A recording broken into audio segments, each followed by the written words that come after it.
Setiap tahun, Indonesia kehilangan puluhan, bahkan ratusan triliun rupiah akibat korupsi.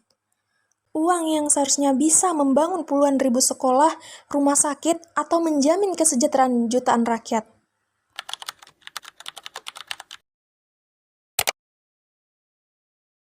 Bertahan buat apa? Belum ada artinya. Masih dipeluk setan. Alergi peradaban, alergi kemajuan, mendorong kemunduran. Memimpin di esok hari. Adakah yang cukup mampu mewakilkan suara kami? Jelaslah ada yang tahu. Ada yang cukup peduli. Umat yang dikelabui melupakan masa lalu. Namun kami belum tentu. Halo Sobat Integritas, di video kali ini kita akan membahas mengenai korupsi dan gratifikasi. Sebelumnya, perkenalkan aku Sylvia Zulfa Francisca dengan NPM 2402060032. Dan kali ini aku juga nggak sendirian, aku bersama teman aku, Fuji Wulandari dengan NPM 2402060030. Kita semua tahu bahwa korupsi adalah tindakan penyalahgunaan kekuasaan oleh seseorang yang memiliki wewenang untuk kepentingan pribadi atau kelompok tertentu. Korupsi merugikan negara, masyarakat, dan perekonomian. Menurut Undang-Undang Nomor 31 Tahun 1999 tentang pemberantasan tindak pidana korupsi. Nah, sekarang ke gratifikasi. Mungkin ini terdengar lebih halus, tapi nggak kalah bahaya. Gratifikasi itu pemberian dalam bentuk apapun yang diterima oleh pejabat atau pegawai negeri yang berhubungan dengan jabatannya.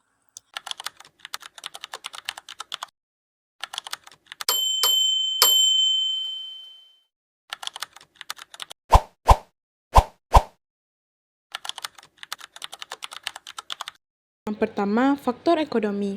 Gaji yang rendah bisa memicu seseorang mencari jalan pintas. Yang kedua, faktor sosial dan budaya. Kadang kita menganggap memberi hadiah ke pejabat itu biasa, padahal itu bisa jadi pintu masuk. Yang ketiga, kurangnya pengawasan. Kalau pengawasan lemah, celah untuk berbuat curang makin lebar.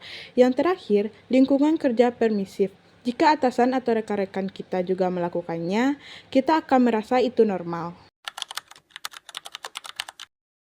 Yang pertama, ekonomi hancur.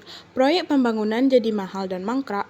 Uang yang seharusnya untuk membangun sekolah atau rumah sakit malah masuk kantong pribadi. Yang kedua, pemerintah tak berintegritas. Dia nggak percaya lagi sama pemerintah. Pelayanan jadi lambat dan ribet karena harus nyogok sana-sini. Yang ketiga, kesenjangan sosial. Yang kaya makin kaya karena main kotor. Yang miskin makin sulit dapat akses ke fasilitas publik.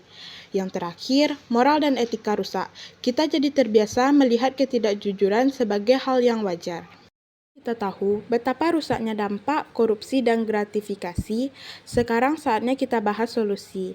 Apa saja sih usaha yang bisa dan sudah dilakukan untuk menanggulangi masalah ini? Yang pertama, kita punya peraturan dan kebijakan. Indonesia punya Undang-Undang Nomor 31 Tahun 1999 yang jadi landasan hukum kuat untuk memberantas korupsi. Selain itu, ada juga Komisi Pemberantasan Korupsi atau KPK, sebuah lembaga khusus yang punya wewenang untuk menangani kasus-kasus korupsi kakap. Yang kedua, transparansi dan akuntabilitas. Bayangkan kalau semua anggaran negara dan proses pelayanan publik bisa kita lihat dengan jelas. Praktik korupsi dan gratifikasi akan jauh lebih sulit terjadi. Yang terakhir, edukasi dan penyuluhan.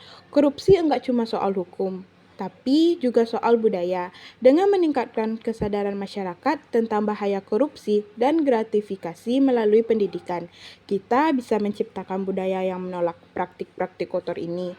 Penting untuk kita semua tahu bahwa menerima atau memberi gratifikasi sekecil apapun adalah tindak pidana yang merugikan kita semua. Sekarang, mari kita lihat salah satu lembaga yang punya peran krusial dalam pemberantasan korupsi dari dalam, yaitu Badan Kepegawaian Negara, BKN. Peran yang pertama yaitu BKN menerapkan sistem seleksi yang adil.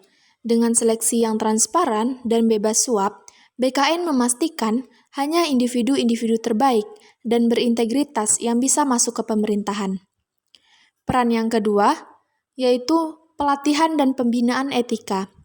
BKN bisa mengadakan pelatihan rutin untuk seluruh pegawai negeri. Tujuannya agar mereka memiliki pemahaman yang kuat tentang bahaya korupsi dan gratifikasi, serta bagaimana cara menolaknya. Yang ketiga, pengawasan dan evaluasi kinerja pegawai.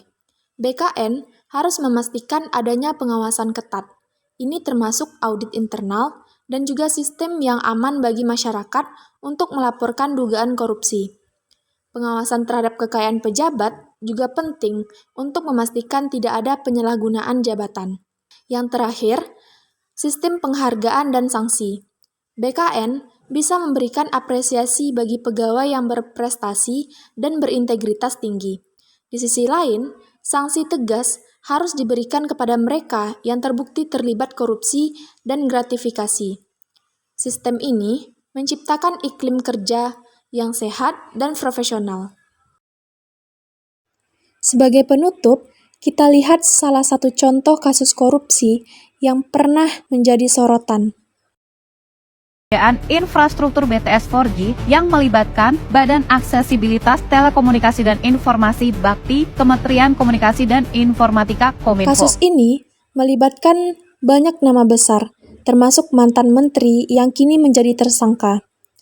Proyek yang seharusnya mempercepat konektivitas internet di daerah terpencil ini diduga justru menjadi lahan korupsi yang merugikan negara triliunan rupiah. Kasus ini menunjukkan bahwa korupsi bisa terjadi di mana saja, bahkan di sektor vital yang seharusnya memberikan manfaat besar bagi masyarakat. Korupsi dan gratifikasi adalah musuh kita bersama. Mari bersama-sama membangun budaya integritas dimulai dari hal kecil. Laporkan jika ada indikasi korupsi dan jadikanlah bagian dari solusi. Sampai jumpa di video edukasi selanjutnya.